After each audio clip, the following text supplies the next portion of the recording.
ערב טוב ומבורך, ברשות מוריי ורבותיי, בעזרת Hashem יתברך. On est quelques jours, 4-5 jours à peine de la fête de Purim, la joyeuse fête de Purim. Et Bezrat Hashem, ce soir, je souhaite discuter avec vous une coutume de Ham Israël, une coutume qui n'est pas mentionnée dans la Gemara, ni dans le Rambam, ni même dans le Shulchan Aruch, mais une coutume répandue de Ham Israël de se déguiser à Purim. Tout d'abord, d'où sont les origines de cette coutume? Quand ça a commencé, qu'on a commencé à se déguiser à Purim? On va voir plusieurs raisons qui sont mentionnées dans les livres. On va voir aussi certains qui s'opposent à ce minhag. Il y en a certains qui s'opposent, mais très, très difficilement, qui attaquent vraiment ce minhag. Ils ne sont pas d'accord, mais on va essayer d'expliquer les racines de ce minhag. On va voir que ces racines viennent de sources très importantes. Ça sera une partie du shiur. Et la deuxième partie du shiur, on va parler de plusieurs halachot, que le déguisement peut nous réveiller à plusieurs halachot. Par exemple, la question connue, est-ce qu'un garçon peut se mettre un déguisement de fille? Il veut se déguiser en femme, et inversement, une femme qui souhaite se déguiser en garçon. Est-ce qu'on peut laisser les enfants le faire? Même si les adultes non, est-ce que les enfants peuvent le faire? Et encore une question ilchatique importante, c'est qu'en général, pour Mincha et Arvit, ceux qui se déguisent se trouvent déguisés. Est-ce qu'ils ont le droit de faire la tfila, la prière de Mincha et Arvit avec leur déguisement, ou ils doivent s'habiller en habits habituels? Ça, c'est la deuxième question. Et on va traiter encore une question intéressante, puisque cette année à Yerushalayim, Shabbat, c'est aussi un jour de Purim, un des 3 jours de Purim à Yerushalayim, de Purim et Shulash. Et on a quelqu'un qui souhaite se déguiser Shabbat, ou un enfant qui souhaite se déguiser Shabbat. Est-ce qu'il a le droit de marcher dans le lieu public avec son déguisement, avec son masque? Ou bien on va dire non, on a de peur qu'il vienne à le transporter. Est-ce que c'est pas considéré un habit, c'est pas considéré un derech malbouche? Alors donc voilà les 3 questions ilchatiques qu'on va traiter. Mais avant tout, comme j'ai dit, on va parler des racines et de ce qui se cache, des secrets qui se cachent derrière le déguisement. J'ai vu aujourd'hui un livre qui a été écrit par un rabbin de notre génération, un livre qui a été écrit pour, entre guillemets, protéger les minhagim de l'Afrique du Nord. Je ne pense pas qu'on a besoin de protéger les minhagim de l'Afrique du Nord, parce que Baruch Hashem, les minhagim sont répandus. Mais il y a plusieurs livres qui ont été écrits pour expliquer les racines de chaque minhag, des minhagim. Donc ce ne sont pas des halachot, mais ce sont des minhagim, donc des coutumes. Alors donc, il vient dans ce livre d'Ivrei Shalom ve'emet, d'un certain Rav Toledano Sheikhé Ve'Archiamim, et il ramène la coutume du déguisement. Et il écrit quelque chose qui m'est très très difficile à accepter, et que je pense que la halacha n'est pas comme ce qu'il écrit. Et on va donner une autre conclusion de ce que lui a donné pour pouvoir expliquer et pouvoir prouver que ce qu'il dit n'est pas vrai. Alors dans ce livre, il est écrit comme ça. Ça se trouve dans le 4e Chelek Dalet, dans la page 145 du livre d'Ivrei Shalom Ve'emet. Il dit comme ça. Betzfon Africa, donc en Afrique du Nord, Lo nahagu bichlal litrapes o la'atot masechot. Il n'y avait pas du tout de coutume de se déguiser ou de porter des masques. Chutz mimekomot bodedim be'Algérie, mis à part des endroits bodedim, donc quelques endroits en Algérie, shehushpeu al-yedei ha-européim, qui ont été influencés par les Européens. Peut-être ce qu'il veut dire, c'est que on sait que chez les Goïms, il y a Noël, ils se déguisent, il y a des fêtes, toutes sortes de fêtes qui se déguisent. Il dit donc dans certains endroits en Algérie, ils ont été influencés par les Européens. Veyesh chez Asrou, et il rajoute, il y en a qui ont interdit. L'orak shelo ilbash ish simlatisha veshelot ilbash isha bigde ish, non seulement ont interdit qu'un homme se déguise en femme et qu'une femme se déguise en homme, et la filou ilbash tarposet she'en ba pritzut, mais même celui qui veut se déguiser en lion, en policier, en rave, assour, mishum bechukotehem lotelechu. Il dit, c'est interdit parce que ça s'appelle minhag hagoïm. Ça s'appelle de se comporter comme les goïms. Comme les goïms, pendant leur fête, ils se déguisent. Toi, si tu te déguises, c'est interdit. Donc, voici sa conclusion. Et donc, celui qui étudie son livre va se dire, ah non, il faut arrêter de se déguiser, c'est interdit. Mais je pense que c'est une erreur. C'est une erreur. On va prouver de beaucoup de poskim, peut-être des dizaines de poskim, que tous ne sont pas d'accord avec ce qu'il dit.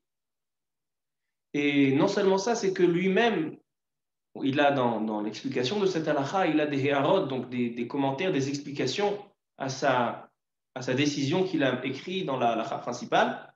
On voit que dans ses propres commentaires, il a tranché comme une opinion contre plusieurs, donc il a tranché comme une minorité au lieu d'aller comme la majorité.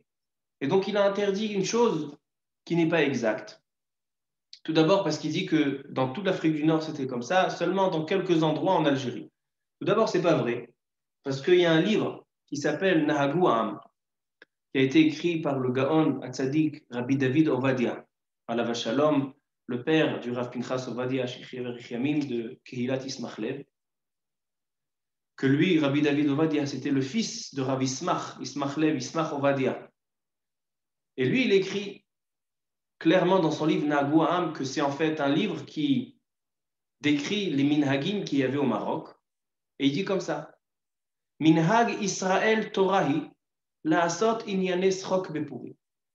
Il dit, il y a une coutume dans Am Israël qui est considérée comme la Torah. Minhag Israël Torahi, la'asot inyane srok bepurim, de faire des choses amusantes et joyeuses le jour de Purim.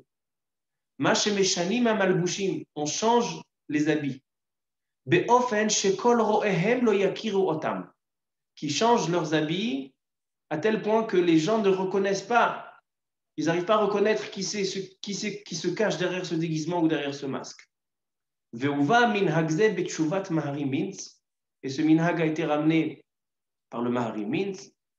Vekama gdolim vechassidei olam ra'u benehem ubnotehem להפוקה מליבו של פלגאה וצדוקי המדבר והמהרהר אחרי מיתתם של גדולים וחסידי עולם. Il dit que celui qui s'oppose à cette coutume, il est considéré comme un tzduki.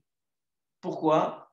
Parce que celui qui ne fait pas confiance au rabbanim, alors donc il est considéré comme s'il ne reconnaît pas la Torah tout entière. Parce que écouter le rabbanim fait une partie intégrale de la Torah. Et donc il dit ce minhag a été, cette coutume a été répandue par les rabbanim, avec l'accord des rabbanim, et donc il dit ça fait partie de la joie de Purim. Vekatav denahagu ken kedei leharbot besimcha, dehare mitzvat hayom besimcha, vesimcha veshinui hamalbushim ose simcha betoch ha'am. Donc il dit qu'il y a une augmentation de joie et de simcha ce jour-là quand on se déguise, c'est sympathique, c'est agréable, et donc il dit il est interdit, et comme ça faisaient les gens au Maroc, le minhag au Maroc, minhag Israël Torah, dans tous les endroits. Alors donc, ce n'est pas vrai, puisqu'il témoigne dans le livre d'Ivrei Shalom Ve'emet, que Betzfon Afrika lo nahagu bichlal. C'est pas vrai. Le minhag était de se déguiser. Donc la halakha n'est pas comme ce qu'il dit, mais le minhag était répandu. Toutefois, il y a une source qui s'oppose au déguisement, et on va la ramener. Dans le livre Maïm Chaim, Shoot Maïm Chaim, qui a été écrit par le Rav Yosef Machash, qui était Rav à Tlemcen en Algérie. Dans le Chelek Aleph, Siman Resh Sadikret, il nous dit comme ça.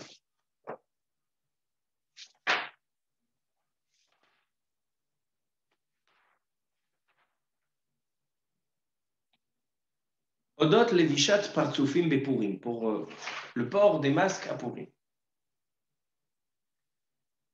ידידי במכתבך הנעים נהגו הרבה אדיוטות בפורים ללבוש על פניהם אותם פרצופים ונקראים מסקרת.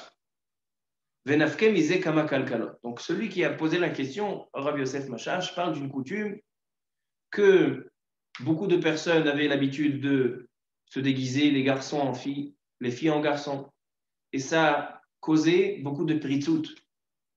Khalila Vechas, c'est qu'il y avait, après un mélange entre les garçons et les filles, et des choses qui étaient vraiment des interdits. Donc ce minhag engendrait des interdits. Et non seulement ça, il dit Veda odididi ki minhagze nishtarbev michag anotzrim beshem Noël. Donc il dit que cette coutume est venue des goïms, des non-juifs, de la fête Noël, et il dit qu'il a vérifié d'où vient le mot Noël. Ça c'est, je pense, un chidouche pour tout le monde. Il dit, j'ai demandé à plusieurs professionnels dans le langage des goïms, ma pirouche Noël, c'est quoi Noël? Et il dit que Noël, c'est un mot grec ancien qui veut dire shtout, qui veut dire bêtise. Donc la fête de Noël, c'est une fête de bêtise. Comme ça il dit le Rav Yosef Machash. Et donc il dit que je n'ai pas trouvé de source à ce minhag. Et donc ce minhag vient peut-être des Ovdei Avodah Zarah. Et donc il dit, il est interdit de porter des masques ou de se déguiser le jour de Purim. Donc ça c'est la source qui est interdite, le Shut Ma'im Chaim. Mais comme j'ai dit, le Rav David Ovadia ramène le Maharim Mintz. Mais ce Maharim Mintz, il n'est pas seulement ramené dans le Rabbi David Ovadia. La majorité des poskim ne sont pas d'accord avec l'avis du Ma'im Chaim. Et on va ramener des dizaines de Sfarim qui ramènent le minag. Et personne n'a dit que ça vient des goïms, mais au contraire, c'est un minag qui vient des Béné Israël. Et on va ramener plusieurs explications et sources et raisons pourquoi les Béné Israël ont eu cette coutume de se déguiser à Purim, comme on va expliquer. Et donc, comme ça sera la halacha, que le minag de se déguiser à Purim, c'est un minag yafé. Le Rama dans le Shulchan Aruch, j'ai dit que dans le Shulchan Aruch, dit dans le Shas, le Rambam, Shulchan Aruch, il n'est pas mentionné le sujet du déguisement à Purim. Mais dans le Rama, le Rav des Ashkenazim, il est mentionné. Dans le Siman Taf Resh Sadik Vav, c'est Ifret. Dans Halachot Purim, le Siman 696, dans la Halacha 8. Il dit le Rama. Ma shenahagu lilbosh partsufim bepurim, vegever lovesh simlat isha, veisha kle gever, en isur badavar. מאחר שאין מכוונים אלא לשמחה בעלמא. Il dit le Rama, et la source de ces paroles sont dans le Shut Maharim Mintz, comme a été ramené dans le Nagouam du Rabbi David Ovadia. Il dit que la coutume des Béné Israël de porter des masques le jour de Purim, il dit c'est un minha qui est bien. Et il dit même si un homme se déguise en femme ou une femme se déguise en homme, il dit il n'y a aucun problème. Même si on connaît l'interdit de la Torah qui dit qu'un homme n'a pas le droit de s'habiller avec des habits de femme et une femme n'a pas le droit de se mettre des habits d'homme, il dit là, c'est différent. Parce que là, ils le font pour Simcha Be'alma. L'homme, il ne veut pas se donner l'apparence d'une femme. Et la femme ne veut pas se donner l'apparence d'un homme, de se comporter comme un homme ou comme une femme. C'est juste pour augmenter la joie, pour faire rire les gens, pour que ce soit agréable. Alors donc, il dit le Rama, Moutar, non seulement de se déguiser, c'est autorisé. Et donc, il n'y a pas de problème de Chukot Hagoïm, il n'y a pas de problème de Avodah Zarah. Il dit, même un homme peut se déguiser en femme et une femme peut se déguiser en homme. Les poskim ne sont pas d'accord avec ce que le Rama a rajouté. Ils sont d'accord avec ce qu'il a dit qu'on a le droit de se déguiser à Purim. Mais ils ne sont pas d'accord avec ce qu'il a dit que même un homme peut se déguiser en femme et une femme en homme. Le Touré Zahav, le Taz, dans Siman Kouf Pebet, dans Yoredea, ainsi que le Bach, ainsi que le Chida au nom du Rambam. Et la majorité des poskim, ils disent qu'on ne peut pas autoriser l'interdit de s'habiller en femme, qu'un homme s'habille en femme et une femme s'habille en homme à cause du déguisement de Purim. Ça, non. Il dit c'est interdit qu'un homme se déguise en femme et une femme se déguise en homme. Mais le minag de se déguiser, il n'y a aucun interdit. Et donc, pas comme a dit le Maïm Chaim, le Rav Yosef Machash. Et donc, ça vient prouver que tous ces poskim-là, ils ont un problème seulement qu'un homme se déguise en femme. Mais la coutume du déguisement, elle ne leur pose pas de problème. Alors donc, le livre d'Ivrei Shalom Vehemet, qui a dit Veyesh et Asrou, et il dit c'est interdit et ça vient des Européens, c'est l'onachon. C'est pas vrai ce qu'il a écrit que c'est interdit. Donc celui qui étudiera son livre va penser que non, chez les Sfaradim, c'est interdit de faire. Non. On a vu que le minhag au Maroc était de faire, et dans tous les endroits était de faire. Dans le Sefer Nahagua, mais dans d'autres Sfarim. Il est mentionné que les Béné Israël ont le minhag le jour de Purim de se déguiser. C'est vrai qu'un homme ne se déguisera pas en femme et une femme en homme, mais tous les autres déguisements, elle faisait shumbaï. Et maintenant, on va arriver au secret qui se cache derrière le déguisement. Maintenant qu'on a vu que la halakha est amassée, que c'est moutard, on va voir qu'est-ce qui se cache derrière. Entre parenthèses, le Rav Ovadia Yosef aussi dit que le minhag est autorisé, pas comme a dit le Maïm Chaim. Il dit il dit le minhag, la coutume de se déguiser et de mettre des masques à Purim, il n'y a aucun interdit. Ou là, malgré tout, toutefois, un homme ne se déguisera pas en femme et une femme en homme. Pour les enfants. Alors le Rav Ovadia Yosef, dit que même pour les enfants, ne pas déguiser un enfant en fille ou une fille en garçon. Mais le Rav Ben Zion Abba Shaul permet. Le Rav Eliashiv aussi permet qu'un enfant se déguise un garçon se déguise en fille et qu'une fille se déguise en garçon. C'est autorisé selon la halakha. Et seulement pour les adultes, c'est un interdit. Donc, ça, c'est ce qui concerne la halakha sur le déguisement. Et maintenant, on va voir les sources de se déguiser le jour de Purim. Il y a un livre qui s'appelle Bene Issachar. C'est un livre de Chassidut qui a été écrit par le Rav Tzvi Elimelech Midinov, le Rav de Dinov. Était un grand chassid et un grand Mekoubal. Et il écrit tout un Mahamar, donc tout un chapitre, qui va prouver et qui va montrer comment les Minhagé Israël, les coutumes de Ham Israël, comment ils sont profondes, combien de secrets ils contiennent. Et il vient parler du Minhag Israël Torahu leishtanot bemalbushim shonim, d'avoir de s'habiller avec des habits différents. Bisman la Seouda simchat Purim. Donc le Minhag, il est de le faire pendant la Seouda. Entre parenthèses, j'ai écouté aujourd'hui une belle question. Il y a quelqu'un qui a demandé, cette année à Yerushalayim, le Purim, il est séparé en 3 jours. On a des choses qu'on fait le vendredi, c'est la lecture de la Megillah et les Matanot Laïbionim. Shabbat, on va lire à la Torah, on fait à la Nissim. Dimanche, on fait Mishloach Manot et la Seouda. Alors donc, on a le Purim, il est divisé en 3. Quand on se déguise, le minhag de se déguiser, c'est quand? C'est le jour de la Megillah, c'est Shabbat ou c'est dimanche? Alors on voit dans le Bnei Issachar que le minhag de se déguiser, c'est en rapport avec la Seouda. Nagu bisman la Seouda vesimchat Purim. Donc le minhag de se déguiser cette année sera dimanche. Parce que le jour de dimanche, c'est là où on a les mitzvot qui sont en rapport avec la simcha, comme la Seouda, Mishteve Simcha, Mishloach Manot, et aussi le déguisement.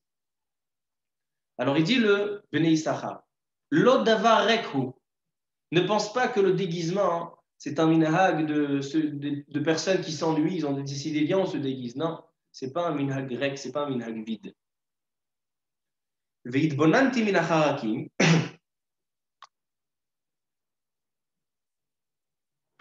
Et donc il dit, j'ai cherché la source de ce minhag, et il dit, Vematzati besifro shel Maharam Chagiz. Il y avait un grand rave qui s'appelait le Rav Moshe Chagiz à l'époque du Bet Yosef, le Shulchan Aruch Hatzfat. Et lui, il a trouvé un remez, il a trouvé une source à ce minhag. Et il dit, pourquoi on se déguise à Purim? Shehu lezecher ma she'amru Chazal b'masechet Megillah daf Yudbet. Il est écrit dans la Gemara à Megillah Yudbet.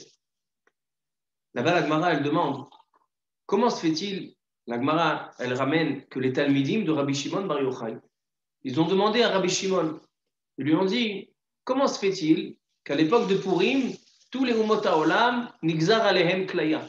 Donc, tous les nations, ils ont eu une punition d'être anéantis, d'avoir Kilayon.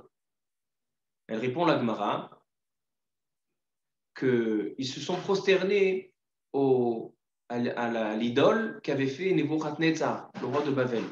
Le roi de Babel avait fait une idolâtrie, une avodazara, et donc ils se sont prosternés. Donc, puisqu'ils ont fait avodazara, ils ont ce décret si terrible de Klaya. Et donc, la Gemara demande, alors pourquoi les Juifs, eux, ils ont été épargnés, ils ont eu un S, eux aussi, ils se sont prosternés à l'idole de Nebuchadnezzar. Elle répond, la Gemara, Em asurak lefanim. C'est-à-dire quoi?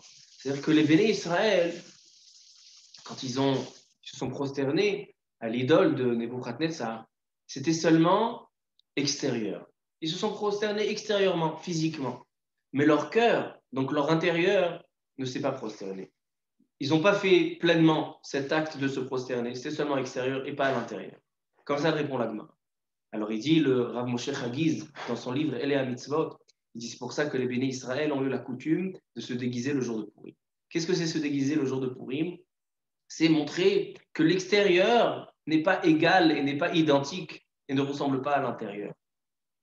Quelqu'un il va se déguiser en ours, en lion, est-ce que c'est ce qui se cache derrière? Non. Il y a quelque chose à l'intérieur et quelque chose à l'extérieur. C'était ça tout le Nes de Purim. Le Nes de Purim était qu'Akadosh Baruch Hu, il a épargné les béné Israël, parce que même s'ils se sont prosternés, a dit la Gemara, à l'idole de Nebuchadnezzar, c'était seulement l'éphanim, c'était seulement la face de leurs actes. C'est pour ça qu'on met des masques pour cacher le panim, pour montrer que le panim, c'est différent de l'intérieur. Ça, c'est la première explication. Et il dit le béné Issachar, Vehu davar nechmad bepashtiut aminal. C'est pour expliquer ce minhag de se déguiser à tout. Mais le béné Issachar, il dit, moi aussi j'ai sur mon cœur, donc il dit, moi j'ai un avis personnel, une source aussi, pourquoi il faut se déguiser à tout. Aval omar lecha et asher im levavi. Matzati bazohar. Il est écrit dans le Zohar, dans Parashat Shlach lecha. Amarle Rabbi Shimon. Rabbi Shimon a demandé. Kaneri qu'il a demandé à la Pamalia Shelmala, aux anges. Il aura demandé, Rabbi Shimon Bar Yochai, Vadaï yadana de atun melubashin taman bilvush yakar de gufa d'achia kadisha. Il dit, je sais que les tzadikim dans le Gan Eden, dans le monde céleste, ils sont vêtus, ils sont habillés avec ce qui s'appelle les vush yakar de gufa. Il y avait begavna behay alma. Il dit que les tzadikim dans le Gan Eden, ils sont habillés avec des habits de levush malchut. Ils sont habillés avec des vêtements de royauté, de kdusha. Et donc la royauté d'Akadosh Baruch Hu, elle les entoure. Et donc ils s'habillent avec la royauté d'Akadosh Baruch Hu. Comme ça, il dit Rabbi Shimon. Alors quelle est sa question?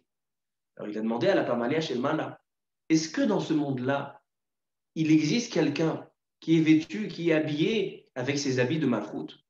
Est-ce qu'on peut retrouver dans ce monde-là, il demande Rabbi Shimon Bar Yochai, des personnes que même s'ils font partie de ce monde, ils sont habillés avec des levush malchut? Alors ils lui ont répondu, Amarle, Milada sha'ilu kamerav metivta. Ve'iu amar dehave be'ayan mach. Il y a des personnes, il existe dans ce monde, des personnes qui sont vêtues avec les habits du Gan Eden. Minalal, d'où on le sait. Il dit, il est écrit dans la Megillat Esther, Vayhi bayom hashelishi vatilbash Esther malchut. Et le troisième jour que Esther a été capturée, vatilbash Esther malchut. Esther s'est habillée avec de la malchut, avec de la royauté pour aller chez Achashverosh. Il dit, c'est quoi cette royauté?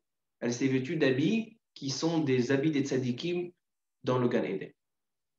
Et c'est pour ça qu'il est écrit que Achashverosh, quand Esther elle est arrivée avec ses habits de malchut, Achashverosh parcha nishmato.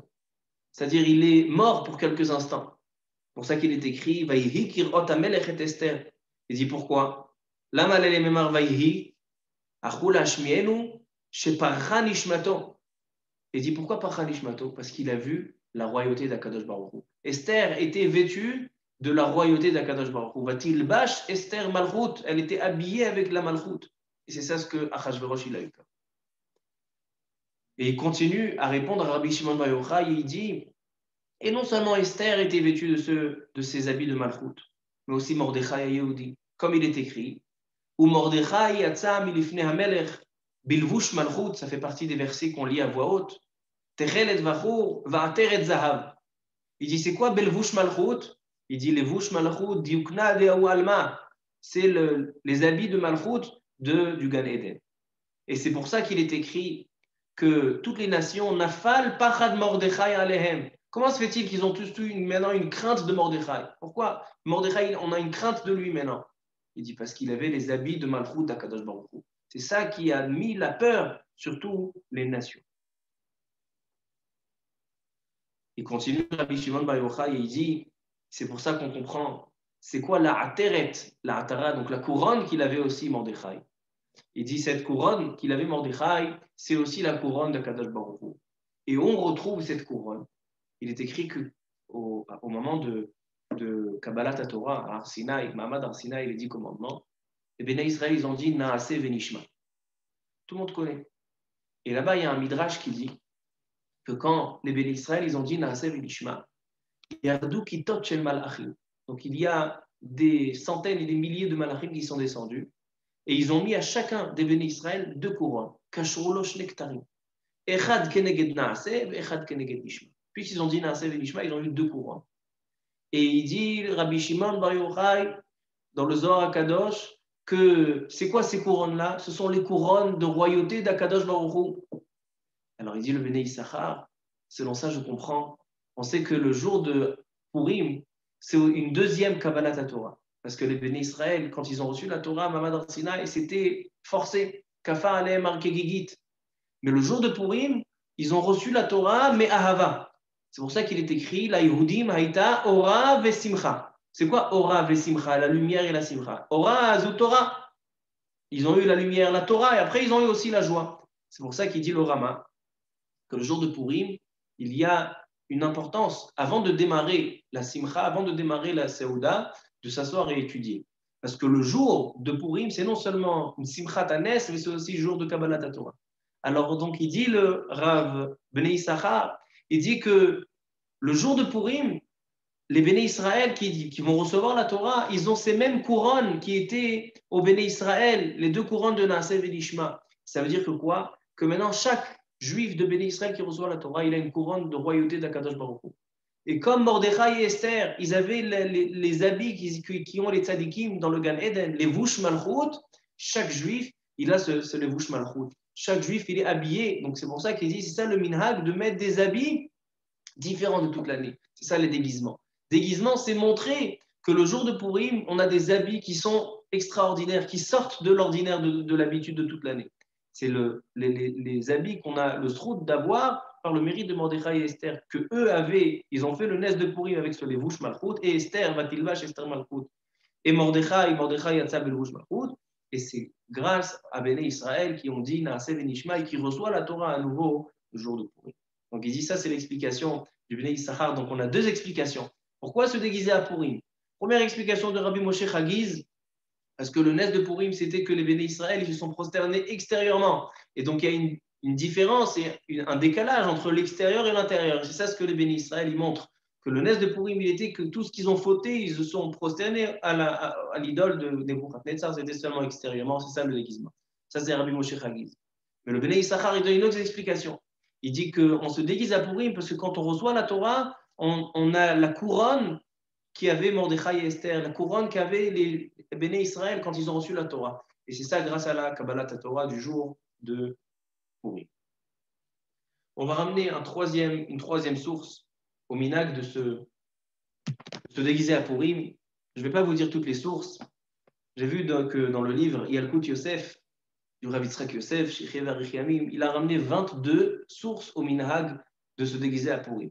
22 sources. Donc, on ne comprend vraiment pas ceux qui s'opposent d'Ivrei Shalom Behemet, mais la vérité, c'est seulement 2 personnes, 2 rabbinés qui se sont posés. Tous les autres poskim disent que ce minhag est Sodato Beharere Kodesh. On va ramener seulement une dernière preuve. On ne va pas dire tous les 22, on va dire seulement 3. Le Sfat Emet, le Admor de Gour, le Sfat Emet, il a dans Parashat Vaïgash, dans le Chumash Bereshit, là-bas dans Parashat Vaïgash, il est écrit que Yosef Hatzadik, quand il a renvoyé ses frères pour aller chercher Yaakov Avinu, alors il leur a donné des choses pour faire le voyage. Alors donc il dit, les Kulam Natan Naish Khalifot Semalot, il a donné à chacun une robe et d'autres choses, mais à Binyamin, il lui a donné Chamesh Khalifot Semalot. Binyamin lui a donné cinq robes.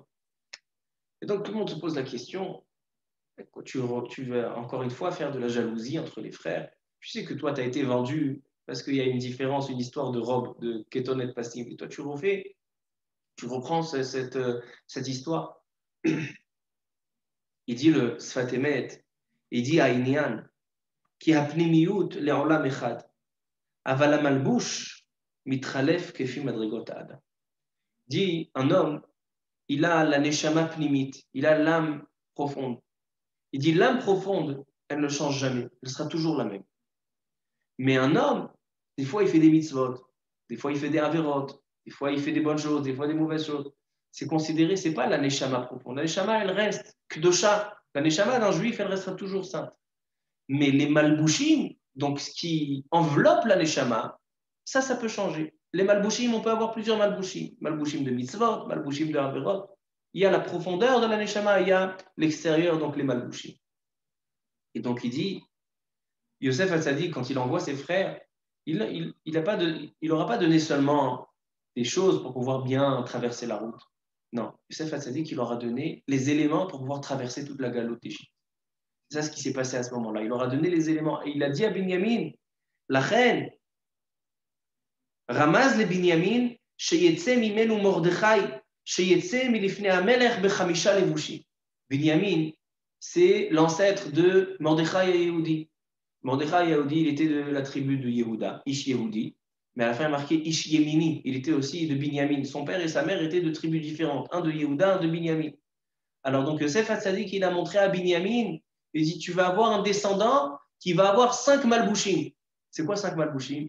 C'est-à-dire qu'il va faire un tikkun, c'est-à-dire qu'il sera complet dans tous les levushim de sa neshama. Il va faire un tikkun pour tout le Ham Israël. Le Ham Israël, ils vont fauter dans leur malbouchim, de leur neshama, mais il va venir Mordechai avec les 5 malbouchim pour faire le tikkun. C'est pour ça qu'il est écrit que Mordechai il avait 5 malbouchim. Ça nous rappelle les Chamesh Khalifot Smalot que Yosef avait donné à Binyamin. Et il rajoute le Sfat Emet entre parenthèses, Vefshar al ze haremez ma shemachlifim amalbushim bepurim ki minhag Israël Torah.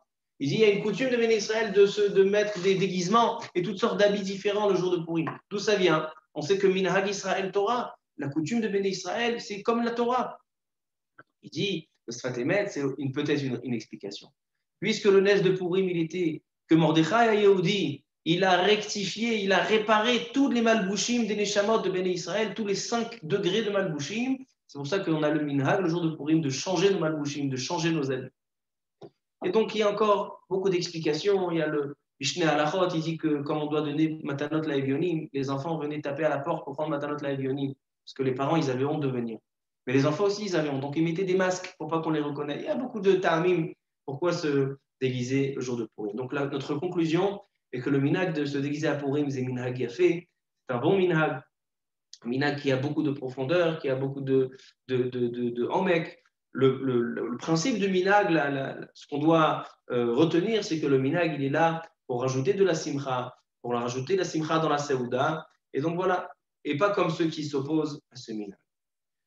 Maintenant, on va terminer le shiur avec, comme j'ai dit tout à l'heure, 3 points ilchatiques qu'on peut se poser des questions au sujet des déguisements. Alors tout d'abord, est-ce qu'un homme peut se déguiser en femme? C'est la première question ilchatique, on l'a déjà répondu. Que le Rama, au nom du Maharim, autorise, mais tous les poskim ne sont pas d'accord avec lui. Tous les poskim disent que même si c'est pour une raison de simcha, on ne peut pas autoriser un homme de se déguiser en femme et inversement. Les enfants, ça c'est pour les adultes, les enfants, là aussi on retrouve une marloquette. Le Rav Ovadia Yosef et d'autres disent que c'est interdit, mais le Rav Ben Zion Abba Shaul et le Rav Eliashiv autorisent. Ça c'est pour cette question. Deuxième question ilchatique qu'on peut avoir au sujet des déguisements. Une question très intéressante. Est-ce qu'on peut faire la prière? On sait qu'on arrive déguisé chez les gens, etc. Il y a un minyan de mincha, un minyan de harvit. Est-ce qu'on peut faire mincha et harvit habillé avec ce déguisement? Ou bien non, il faut aller se changer, s'habiller en chemise, pantalon pour pouvoir faire la prière correctement.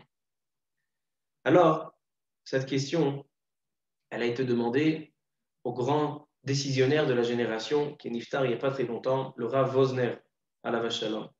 Son fils est niftar il y a une semaine ou deux, celui qui a continué son chemin, mais le Rav Shevet Halevi, le Rav Shmuel Wosner, qui a écrit la série de livres Shevet Halevi, on lui a posé cette question dans le Chelek Yud, Siman Yud Dalet, il me semble. Et là-bas, on lui a posé cette question. Est-ce que quelqu'un qui est déguisé, par exemple, un Lituanien qui est déguisé en chassid avec un streimel, ou un chassid qui est déguisé en lituanien, en Hambourg et en frac, ou d'autres déguisements, est-ce qu'on a le droit de faire la prière avec ses habits ou pas? Pourquoi pas? Alors, le Shulchan Aruch, dans le Siman Tzadik Aleph, dans Or HaChaim Halachot Tfila, il ramène le Rambam. Je vais vous ramener ce qu'il dit le Shulchan Aruch.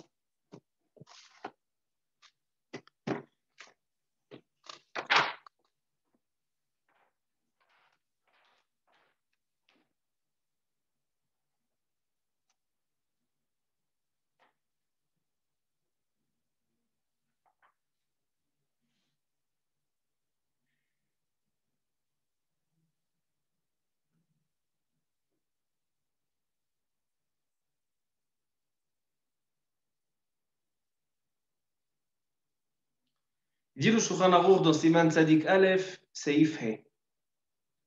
Lo ya'amod be'afundato, velo berosh megule, velo beרגליים מגולים, עם דרך אנשי המקום שלא יעמדו לפני הגדולים, אלא בבתי רגליים. Il dit le Shulchan Aruch, et la source est dans le Rambam, que lorsqu'un homme vient faire la tfila, il est de son devoir de se présenter devant Akadosh Baruch Hu comme s'il devait se présenter devant un roi. Et donc, si il est habillé d'une manière qu'aller voir un roi ou un premier ministre ou un président, il ne serait pas allé voir comme ça, il n'a pas le droit de venir voir Akadosh Baruch Hu. Sauf si c'est Shanta Dachak, si c'est Anou, s'il est vraiment dans un cas de Dachak, un cas où il va rater la prière, s'il doit rentrer chez lui s'habiller. Donc il dit là, ce sera un cas extrême. Par exemple, quelqu'un qui est malade, où il est malade à l'hôpital, il est en pyjama de l'hôpital, donc c'est difficile pour lui maintenant de s'habiller pour la prière, on peut lui autoriser de faire la prière comme ça. Mais de manière générale, quelqu'un qui est habillé d'une manière, qui ne se présenterait pas devant un roi de cette manière-là, ne peut pas faire la prière de cette manière. Et donc celui qui veut faire la prière pieds nus, ou en maillot de bain, ou en pyjama, ce n'est pas une manière qu'on se présente devant un roi, et donc il est interdit de faire la prière de cette manière. Mais maintenant viennent les poskim, et ils se posent la question, et donc c'est ça la question qu'on a demandé au Rav Wosner, le Shevet Halevi, est-ce qu'un déguisement de Purim, est-ce que c'est aussi interdit comme le pyjama, etc. Ou bien on va dire que c'est différent. C'est vrai que toute l'année, quelqu'un qui est déguisé en lion ou en perroquet, c'est sûr qu'il ne va pas aller chez le président, aller le voir. Mais le jour de Purim, c'est différent. Le jour de Purim, c'est comme ça que les gens s'habillent. Et donc, même le jour de Purim, s'il y a un président qui arrive, ce ne serait pas honteux de se présenter devant lui en déguisement, puisque le président ou le roi vont comprendre que c'est la manière de s'habiller, donc il ne va pas avoir de honte à s'habiller de cette manière. Donc, est-ce que le jour de Purim, on a le droit de prier toute l'année en déguisement? C'est évident que c'est interdit, parce que ce n'est pas une manière de se présenter devant un roi. Mais est-ce que le jour de Purim serait différent? Et répond le Rav Wosner, le Shevet Halevi. Et il dit que si le déguisement lui couvre bien tout son corps, donc il est bien habillé, c'est-à-dire qu'il n'est pas pieds nus, etc. Donc il est habillé comme s'il était habillé dans ses habits normaux, sauf que l'apparence de l'habit, c'est un déguisement. Il dit, si c'est un déguisement qui ne va pas le déranger dans cette fila, il ne va pas faire de la letzanout, c'est-à-dire que quelqu'un qui rentre dans un Beth Knesset et il est déguisé vraiment d'une manière très bizarre, que chaque personne qui le regarde rigole. Donc il va déranger, non seulement il va se déranger à lui-même à faire la prière, mais il va déranger les autres à faire la prière. Donc dans ce cas-là, il n'a pas le droit d'aller faire la prière de cette manière. Mais si c'est un déguisement classique, un déguisement qui ne va pas attirer l'attention de ceux qui font la prière, Donc il dit Moutar, on a le droit de faire la prière de cette manière et on ne l'oblige pas parce que ce n'est pas une letzanou, ce n'est pas une manière de ne pas se présenter devant le roi. Au contraire, le jour de Purim, c'est un jour que Minhag Israël de se déguiser. Donc il dit dans ce cas-là que ça n'attirera pas et donc ça ne dérangera pas dans la prière, ça serait Moutar. Par contre, pour celui qui porte un grand masque, d'accord, il prend un masque de, je ne sais pas, d'un ours ou d'un singe, etc. Il dit le masque, il va devoir l'enlever parce que le masque, il le dérange dans sa prière. Et donc nous, on demande à la personne qui fait cette fille-là de s'organiser et de se mettre dans des conditions où il ne va pas avoir des choses qui vont le déconcentrer pendant sa prière. Donc ça, c'est halakha le maaseh. Est-ce qu'on peut prier en déguisement? Si c'est un déguisement qui dérange pendant la prière, interdit. S'il ne dérange pas pendant la prière, autorisé. Et les masques, il faut les enlever. Ça, c'est pour le deuxième sujet ilchatique. Et troisième sujet ilchatique intéressant. Cette année qu'on a Purim et Shulash, 3 jours de Purim, et il y a un garçon ou même un adulte qui désire se déguiser Shabbat. Est-ce qu'il a le droit de se promener comme ça dans Reshut Harabim, de se balader comme ça dans la rue, ou bien c'est considéré un tiktou? Le Shulchan Aruch dans Ilchot Shabbat, Siman Shin Aleph Seifraf. Il dit là-bas le Shulchan Aruch que ceux qui mettent des masques pour faire peur aux enfants, donc ça s'appelle Masechot Le'afrid et Yeladim. Donc a priori ils font pas ça pour faire peur, mais le jour de Purim pour un petit peu les exciter, Asur la tzet ba'em bereshut harabim beShabbat. Le jour de Shabbat on n'a pas le droit de se balader avec dans Reshut Harabim. Pourquoi? Parce que le jour de Shabbat on n'a pas le droit de transporter des choses. Maintenant quelqu'un qui transporte, vous allez me dire un homme il est habillé, il a des lunettes, comment il est possible de transporter ça? Quelqu'un qui s'habille, c'est derrière malbouche, sa manière de s'habiller. Il met une écharpe, il met un manteau, etc. Il met ses lunettes. C'est comme ça qu'il s'habille. Donc la Torah, elle n'a pas interdit de s'habiller, de sortir habillé dans le lieu public. Elle a interdit de transporter des objets. Maintenant, quelqu'un qui va transporter son sac à main sur son dos, son sac à dos sur son dos, ça c'est considéré un transport, c'est pas considéré derrière malbouche. On n'a pas le droit de sortir avec le sac à dos. Maintenant, le masque, il dit aussi, le masque, c'est pas considéré un malbouche. Donc, il dit on n'a pas le droit de sortir avec le masque. Cette dernière année on est tous contraints à porter le masque pour pas, phrase de shalom, pour pas être contaminé du corona. Alors les poskim ils se sont posé la question. C'est vrai que dans un cas où il y a pikuach nefesh, donc il n'y a pas de question. Pikuach nefesh de kol Torah kula, on a le droit de sortir avec un masque quand c'est pour sauver des vies. Mais par exemple, celui qui a été vacciné ou celui qui a déjà eu le corona, donc maintenant on lui dit tu as des anticorps, etc. Tu n'as plus de sakana. Est-ce que lui, il a le droit de sortir avec un masque dans le lieu public? C'est oui. Il a le droit de se promener comme ça, parce que maintenant, c'est considéré derech malbouche. C'est comme ça que les gens s'habillent. C'est triste à entendre, mais c'est comme ça la manière de s'habiller aujourd'hui. Les gens, ils se promènent avec un masque. Donc, ce n'est pas considéré comme un masque de Purim. Le masque de Purim est interdit. Mais le masque normal, le masque pour le corona, il est moutard. Alors, donc, le masque, on n'a pas le droit de sortir avec Shabbat, Bereshut Harabim. Par contre, un déguisement. Maintenant, puisqu'un déguisement, c'est son habit actuel. Maintenant, il ne pourra pas pouvoir enlever son déguisement pour le montrer à d'autres personnes, etc. C'est comme ça qu'il s'habille, c'est sa chemise. La chemise, elle a des fleurs et elle a toutes sortes de couleurs. Donc, le déguisement, il serait autorisé. Le masque, non. Ça, c'est halakha le maaseh. Donc, voilà, on a dit les sources du déguisement, que le minag, c'est un bon minag, et plusieurs secrets se cachent derrière le minag du déguisement. Et on a donné 3 halakhot concernant le déguisement. La première, qu'un homme ne peut pas se déguiser en femme et inversement, c'est interdit. Pour les enfants, plusieurs avis dans les décisionnaires. Le Rav Yosef interdit, Rav Benzion Abashaou l'autorise, ainsi que le Rav Yashiv. Le deuxième sujet, est-ce qu'on a le droit de se promener Shabbat dans le public avec un masque ou un déguisement? On a mis la différence entre un masque et le déguisement. Le masque est interdit, le déguisement est autorisé. Et la dernière question qu'on a discutée, c'était est-ce qu'on a le droit de faire la prière en déguisement? Alors donc on a dit que si le déguisement dérange l'attention de celui qui fait la prière ou de ceux qui sont autour de lui, il faut qu'il se mette tout d'un côté ou qu'il se rhabille. Et par contre, si le déguisement n'est pas extraordinaire, c'est un déguisement classique, moutard, il a le droit de faire la prière comme ça, sauf si c'est un masque. Un masque, ça dérange pendant la prière, il va falloir l'enlever. On va juste terminer avec un petit point sur la parashat Shavua, pour ne pas oublier la parashat Shavua, parashat Tetzavé. Dans la parashat Tetzavé, on parle de l'huile d'olive qui était pressée avec grande précision et grande attention pour la menorah, la lampe au Beth Amikdash. ואתה תצווה את בני ישראל ויקחו אליך שמן זית זך כתית למאור, להעלות נר תמיד. Le Ohr HaChaim HaKadosh, il dit que la Torah, elle est aussi symbolisée par l'huile d'olive. Comme l'huile d'olive, elle éclaire, l'huile de la menorah, elle éclaire, alors donc la Torah aussi, elle éclaire au monde. Et il dit, la même manière qu'on préparait et qu'on fabriquait l'huile au Beth Amikdash, c'est exactement la même manière qu'un homme, il doit se préparer pour faire la Torah. L'huile d'olive qui était au Beth Amikdash, c'était Shemen Zayit Zach, une huile pure, katit, qu'on écrasait de manière à ce qu'il n'y ait aucune pulpe, aucune, rien du tout, qu'il n'y ait pas de psolète dans l'huile, qu'il n'y ait pas de saleté dans l'huile d'olive. Comme ça, l'homme, il doit étudier la Torah.